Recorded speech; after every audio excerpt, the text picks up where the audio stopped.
Hello, this is Jeff Erdman, E.D.S. Inc. Shandon, and as you can see, we're working under different circumstances because of COVID-19. Our company is considered an essential business, but we have to put into practice certain measures to keep our status. And one of them is wearing a mask, wearing gloves, that sort of thing, which isn't all that bad. Of course, the mask is to protect other people from me. That's the whole purpose of wearing masks, is to prevent people from getting our germs. So it's not really to protect me from somebody else, although this is an N95, but it's not meant to help me so much, the laws, as to prevent others from getting my germs. Anyway, we're on a new little project today that I thought in fact I pretty much got it done.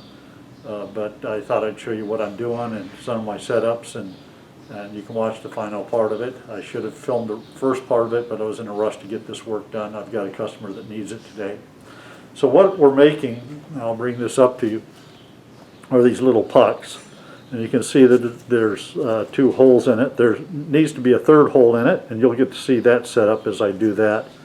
But if you notice, let's see if I can get this so you can see that. But there's 2 different features to this. There's a little lip here and around here that's the outer diameter and an inner diameter, 2 different sizes. And this slips into a tube, and this clamps it to another object. At any rate, there's a 3rd hole for another part to extend out through it.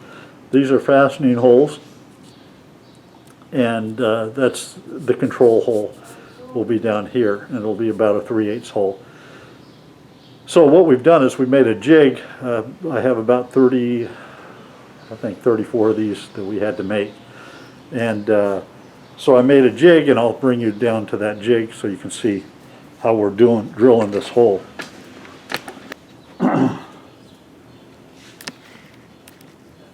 So what we've done here, we've got, we took and we ran this in a lathe. This is aluminum. We countersunk it so that the little lip could sit down in here. And then we have a clamp that'll hold the part in. And this little clamp has a curve on the back side of it. There's a spring between the bolt, and this shaft that we have here, and as you tighten it, the curve here forces, as you're holding this down and it's clamping inward, that curve forces itself down on top of the cap, forcing it down into this inset so that it's seated, and clamps it tight so that it doesn't move while we're machining it. Now the first hole that I do, I'm not really concerned about where it is because it's a round part, right? So, and this is already centered, so I know my holes are exactly centered in the part as far as horizontally. They're not centered dead center in it, but they're centered horizontally, and they're 7/8 apart. And 7/16 from the center of the part to each center line of each hole. Each hole is 1/4 of an inch. And so this clamp holds this part down into this inset, and then I can drill down through my holes. After I drill my first one, I have a, well, I did have, here it is. I just have a standard 1/4-20 screw, and once I drill my first one, I'll take and I'll put that screw in here, and that'll keep this from turning when I'm starting my second hole, and it keeps the 2 holes lined up pretty much.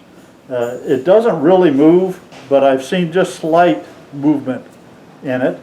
And it seems like when I put this stud in here, then this hole stays a little bit more accurate This doesn't have to be super precise, but it helps out with what I'm doing. So why don't we go ahead and we'll take a blank puck and we'll go ahead and drill it.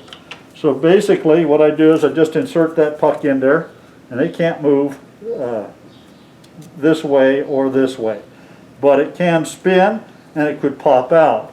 So I'm going to get you a little bit better picture of the top of that.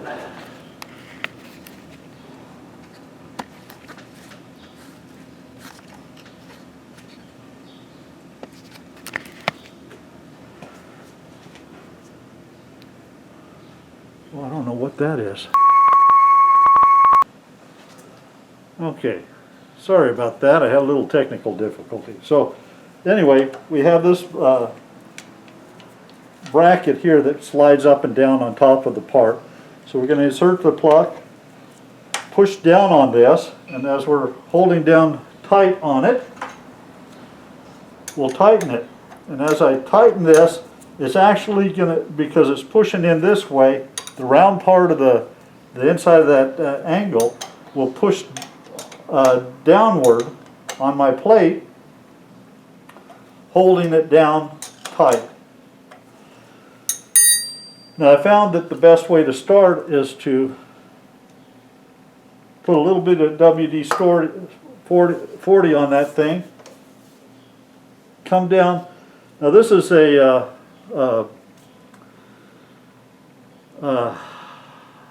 radius, not a radius cutter, but it bull nose end mill, and so you just barely get it started. Just let it kind of sit there for a second until it gets itself moving, so that way it won't spin the part at all. Then you can take it on down.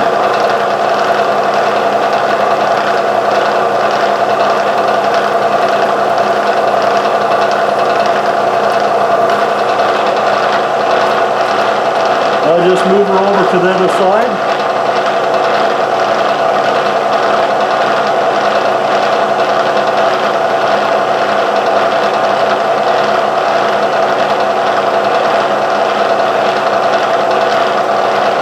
Bed, a little bit of WD on there, drop my pin in,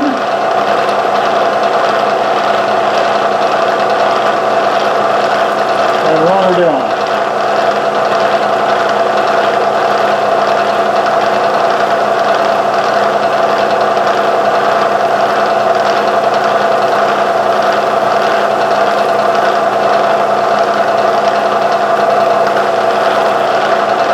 There we go. It's a done deal.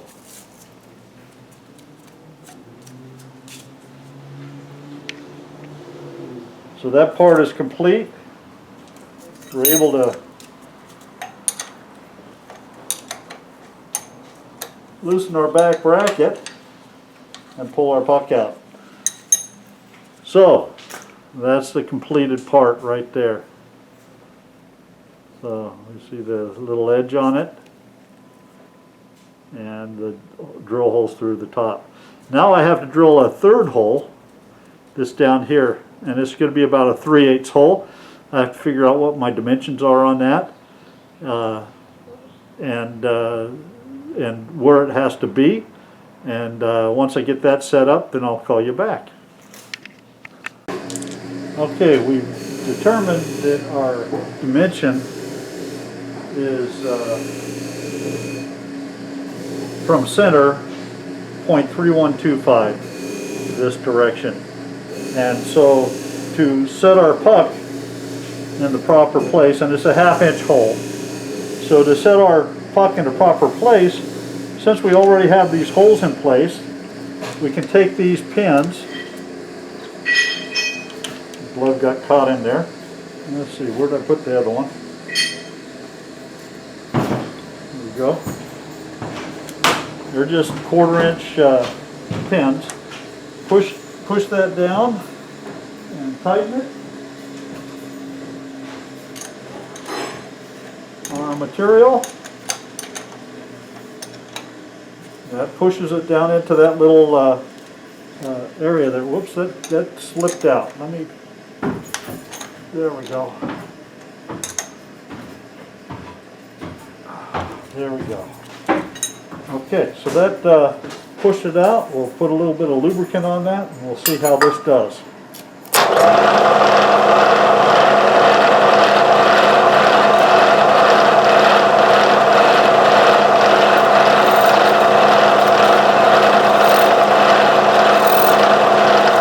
Starting slow, and I'm going to go ahead and give her some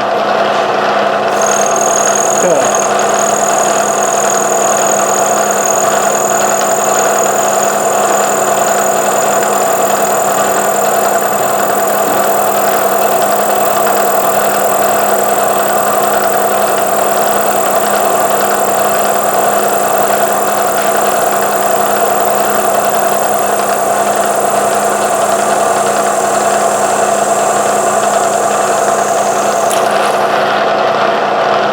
There we go.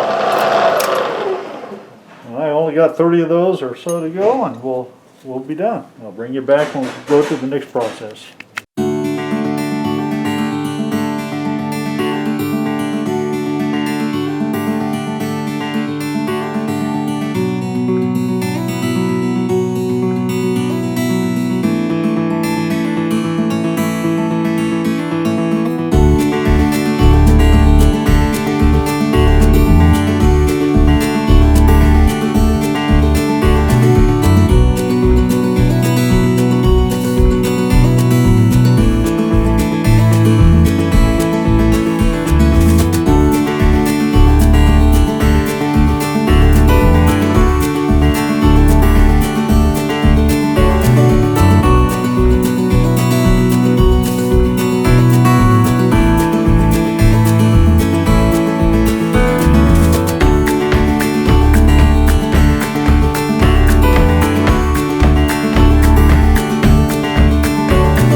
So this is the reason I made that tool so long, is because I wanted to put it into the chuck on the lathe.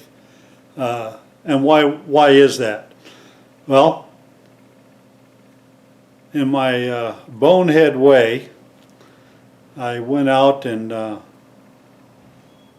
made the flange on this the wrong depth. Okay, so you can see the two different levels here. This is supposed to be a little bit deeper, this diameter a little bit smaller, so that it will fit within this. And as you can see, well, no you can't, that will not fit within that tubing. Okay, the first 5 of them I did in the evening, and before I went home I measured them, and the settings on my lathe, I got it down, at least I thought. The next day I didn't bother to measure, I just proceeded because I thought I had it teched, and apparently I didn't remember the settings on the lathe properly. So all these are too big in diameter, so, or circumference, whichever way you want to call it. So what I'm using is these two holes here as a means of fastening this to this part again. I drilled these holes all the way out for 1/4 20, and so I just set this thing in here the way I had it before.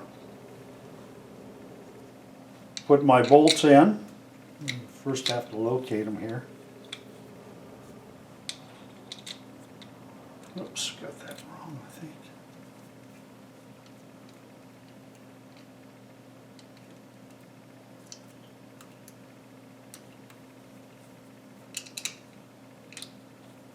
There we go.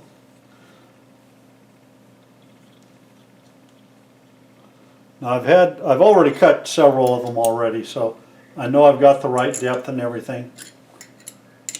So I just use these to tighten things down.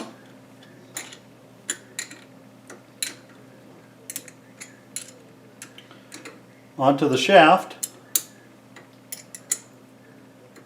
and then my lathe is already, let me pull out a little bit here.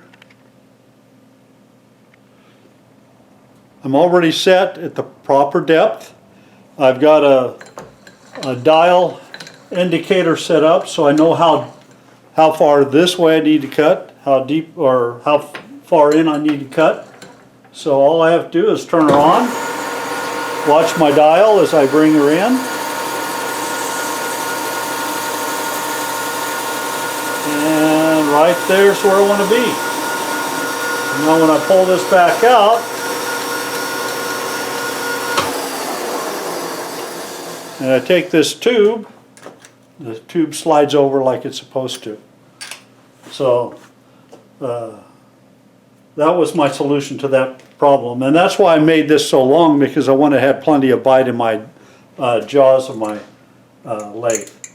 So that was the reasoning behind that, because I knew I was going to dual purpose it for a tool in the lathe to hold my parts, because of my bonehead job of or lack of measuring on the next day. Now I can put my next part in. I've only got 2 more of these to do and I'm all done with this process. Then we'll go over to another process and finish this little job up and get them over there to our, I was supposed to have them done today, and here it is 4:30 already. My customer said they can take them tomorrow morning. So we'll get them done tonight, get them over there in the morning. Oh, come on, get in there. It's a little bit tight. These bolt in here holding this part onto the lathe. You can imagine trying to chuck that up would be pretty difficult. So this, and since I had 2 holes in there anyway, might as well use them.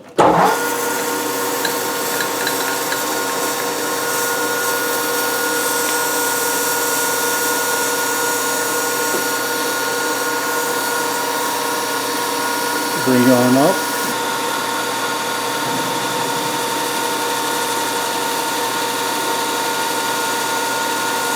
There we go. That's done.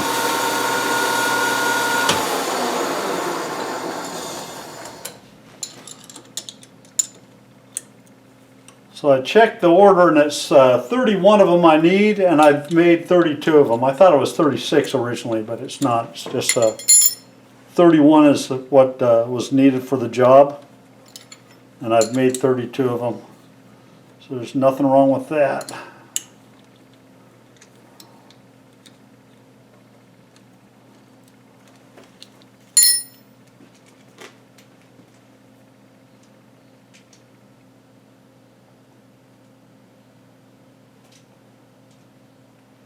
I'm gonna have to go get another bolt. This one's full of, this one stripped the threads. Hang on and I'll be right back.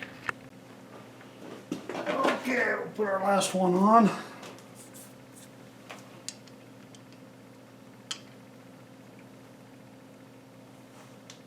believe that's where she needs to be.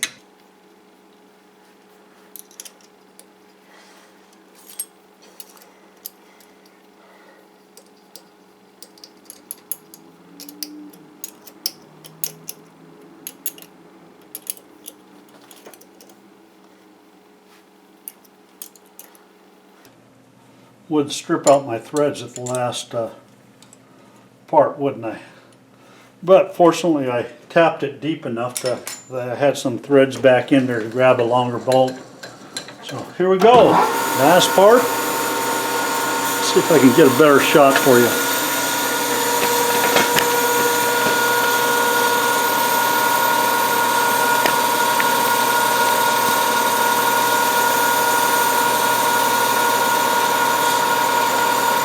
There we go. Hopefully this is out of the way.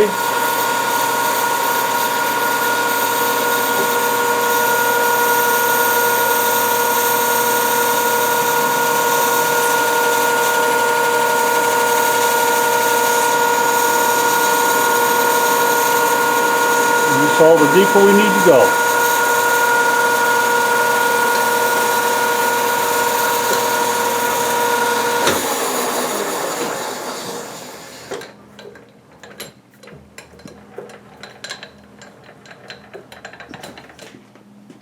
I don't know if we can do this without getting in your way.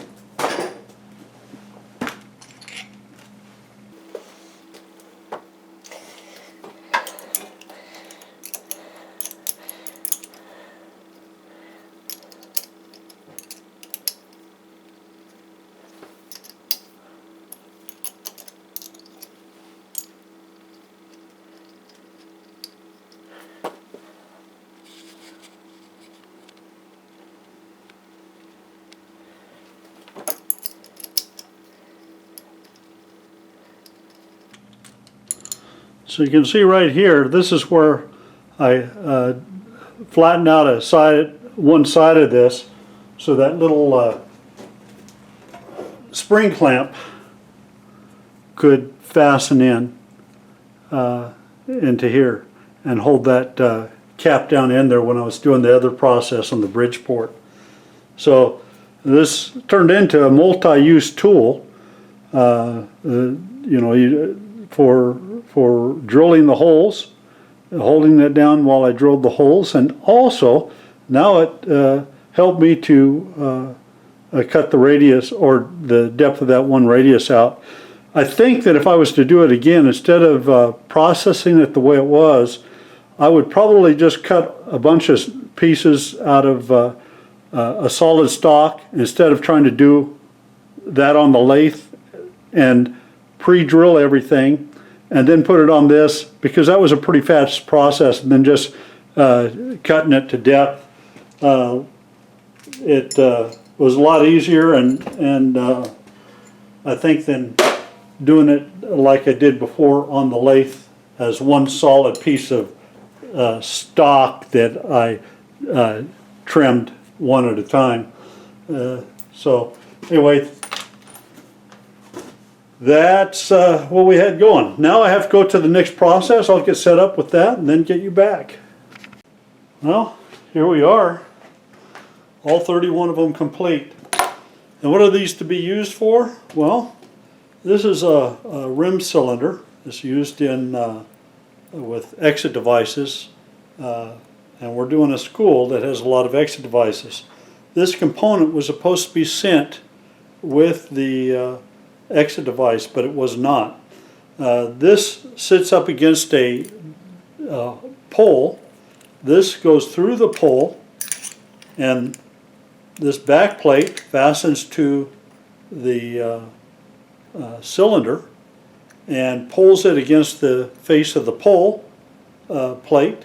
And I keep saying pole, but it's actually a pole plate, the plate that the hand pole is on, and pulls this up against that plate and holds it in place. So the vendor did not send these with the exit devices, and the problem with that is because of the COVID-19, they can't produce for the next 4 to 6 weeks. So they're installing these exit devices now at the school. They need them right now. So Erdman Door can produce them, so we made the part for our exit devices for our customer. So now they can proceed with their installation and install the poles and their on the exit devices. Well, that's a little bit of a job that we did today. I'm not wearing a mask now because my whole staff is gone. I'm here by myself, so there's no sense wearing a mask to protect somebody else. So, so we're done with that for the day. If I go outside of the shop, I have to be wearing one according to the regulations that they have here. So I'll have to put that back on when I leave. But at any rate, our little project is all done. We've made the basically this is a piece of stainless steel tube. It's about 1.5 inches in diameter, and so we had to make these little end parts as you see here, and to hold a cylinder. You can see the 2 holes on the back side. That's the 2 holes there, and a hole in the center for the tailpiece to go through. So this would go like this. This would go over like this, and 2 screws would go through those holes holding the cylinder onto the pole plate. So that's how it works. So it's a fun little project. It took a little bit more time than I would like, but hey, I had to do all the setups and stuff and think it all out from the start, so not too bad. Anyway, it was a fun little project. Hope you enjoyed it. And we've got that template rack that I made for the router is just about done. And when I get that completed, I'll show some videos of that and even show it in action so you can see what it's all about. We've got quite a few new tools in the shop, new to us, not brand new tools. I never buy brand new. Most stuff I buy is very least 20 years old or better. A lot of it a lot older than that, some of it older than I am. A lot of it older than I am. And I'm ancient. At any rate, one of the things that we just got, massive machine, is a 3-head sander. That way, the company that we were sending our stile rail doors down to get sanded is just across the road and down about, maybe 300 yards from our shop. And they're buying a brand new sander. And the sander that they used to sand our doors, they wanted to get rid of. So they offered it to us for $5,000, and I thought, I don't really have the room. And so I declined. Well, lo and behold, it came out to auction, and the starting bid on it was $1,000, and I thought, well, maybe I can squeeze it in. So I put a starting bid of $1,000 on it, and hey, I won the bid. Nobody else bid on the thing. So it was just across the street. So I went down there and picked it up and hauled it over here. It was quite an endeavor. We had the renting of the forklift and the moving of it in cost me more than the machine itself. I got about $1,200 in just moving it into my shop with the equipment I had to rent. It weighs 12,500 pounds. So none of my equipment would lift it, move it, or anything. So we had to go rent a big lift, and you rent those big things, and they charge you a pretty penny for them. And they don't rent them by the hour. They want a full day's rent for them, so we had to pay for a whole day, and so it costs a lot of money. It's going to probably cost me just as much to get the wiring into it because it's 460 power, and so I'm going to have to to get a whole new circuit run for that. I have 460 power, or not 460, I got 480 power here at the shop. But I don't run any of my machines on it. I don't have a circuit for it. And the 480 comes in, it goes through a transformer, transforms it down to 280. So I'm going to actually have to get a box put in for, a breaker box put in for the 480.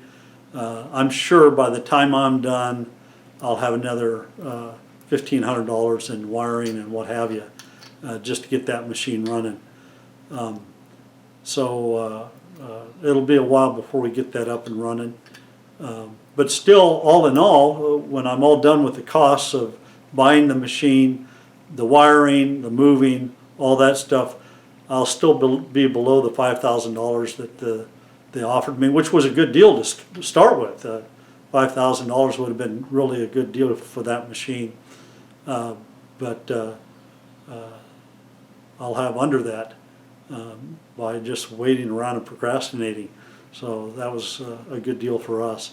So it's taken up a lot of room, and once we get everything organized, we'll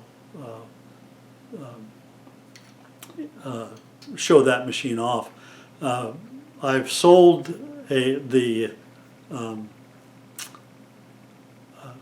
Watkin trenching and cutoff saw, that massive machine I had back in there. I think I showed a clip on that in one of my other videos. It's going back to Georgia. So a man back there who loves Watkin machines purchased that from me. So we're going to be creating that. I was going to try to get to it this week, but we just couldn't get it done. We had these rush jobs to get going on, so we had to finish those up. So that'll be created and sent out next week, hopefully, if nothing else comes up and gets in our way. So the man's very patient. He doesn't need it post haste, but at any rate, I'm totally happy it's going to a good home, someone that loves the machines. I hated getting rid of it. I really wanted to use it, but it has such a big footprint. And now that I've got this sander, I just don't have the room. It's impossible to make the room for it. So we'll just have to make it do. I also have to show the setup of our plasma cutter that we got, the CNC plasma cutter. We've got it somewhat up where it's going, and I still got a lot of work. I have to level everything out. I think I'm going to have to really rework all the bed and the gearing and all that stuff. They were having some problems with their Y-axis with it. Every once in a while it would just take off and run with it. But I think it was because they didn't have the machine perfectly set up. So I'm going to spend a lot of time making sure everything's perfectly level, cleaning everything up, making sure that it's all totally dialed in. And I'm hoping that will get rid of that little problem that they had. So anyway, so I'll have that to show you as well. Plus we have other little projects constantly coming up. So many of them that I've done that I just haven't had the time to film. And with this COVID-19 thing, it's really devoted a lot of my time just to research on what I need to do to keep my business open and to protect the employees that work here. So a lot of my time's just been spent on that. And the first couple of weeks of this thing, about half of each day was spent reading new state and local regulations. It was a crazy thing. And so I employed my boy to do that work for me now. So now he stays up on top of all the new laws and regulations, and which there's a ton of them. And since we have some folks that can't come in because of they have pre-existing conditions that would make them more susceptible to the COVID-19, we still have to pay them, but the government's going to reimburse us. So all that stuff we have to figure out and make sure that we cross our T's and dot our I's so that we can be reimbursed, which you're not really, because all the time involved in trying to figure out all these regulations and stuff, you don't get paid for. It's just out the door. But we're in a lot better shape than most companies. Most companies have had to totally shut down, and because of what we do, we're considered an essential business, but we have to follow the regulations to stay open. So anyway, that's it for this week. Thank you for joining E.D.S. Inc. Shandon, and we look forward to producing the next one. Sorry it's been so long, but we've just been swamped. So thanks much. Thanks for watching. If you like what you see, thumbs up maybe, thumbs down if you don't like it. You can leave comments if you'd like. You can tell me that you think I'm a dummy. I don't mind. That'll be great. You do that. I don't mind criticism. I realize that there are some folks out there that that's all they know how to do, and that's fine too. If that's your life, I pity you. But as far as what I do, I look at life in a positive manner, and I look forward, not behind, and I'm always trying to learn. So my adventures are my adventures. You start your own. Thanks much now.